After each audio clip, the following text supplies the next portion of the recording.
जी नाज़रीन, आज हम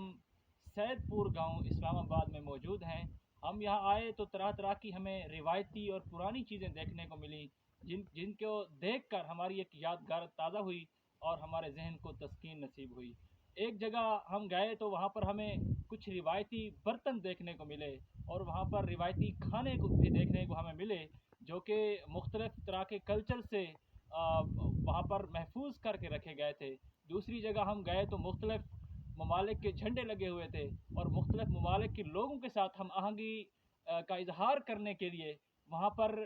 मुख्तलिफ़ तरह के झंडे लगाए गए थे और हर तरह के खाने भी अवेलेबल थे। और दूसरी जगह हमने देखा कि उसी वक्त जो ही नमाज का वक्त हुआ, एक रिवायती किस्म की बनाई गई मस्जिद और वहाँ पर मुख्तलिफ़ बुज़ुर्ग जो थे आज़ान के आते ही वहाँ पर जा रहे थे, जो कि एक बहुत ही दिल को तस्कीन दे देने वाला मंज़र था। उससे आगे हम बढ़े तो कुछ बच्चे अपने मैले से धूल लगे हुए कपड़ों के साथ हमें खेलते हुए नज़र आए और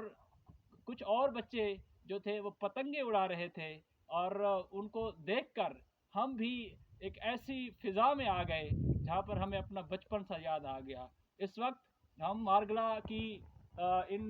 पहाड़ियों के अंदर खड़े हुए हैं, जहाँ जिसके अंदर ये गांव जो है घिरा हुआ है और इसमें मुख्तलिफ़ तरह की रिवायती चीज़ें जो हैं हमें देखने को मिलती हैं, जो कि इंतहाई खूबसूरती का मंजर पेश कर रही हैं। यहाँ पर हमें कहीं पर जानवर भी दिखाई देते हैं तो कहीं पर बच्चे दिखाई देते हैं और ख़वातीन अपने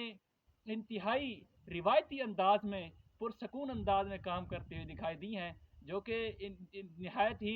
दिलकश मंजर पेश कर रहा था और हमारे लिए एक नहायत ही तफरीह का ज़रिया था। बहुत शुक्रिया।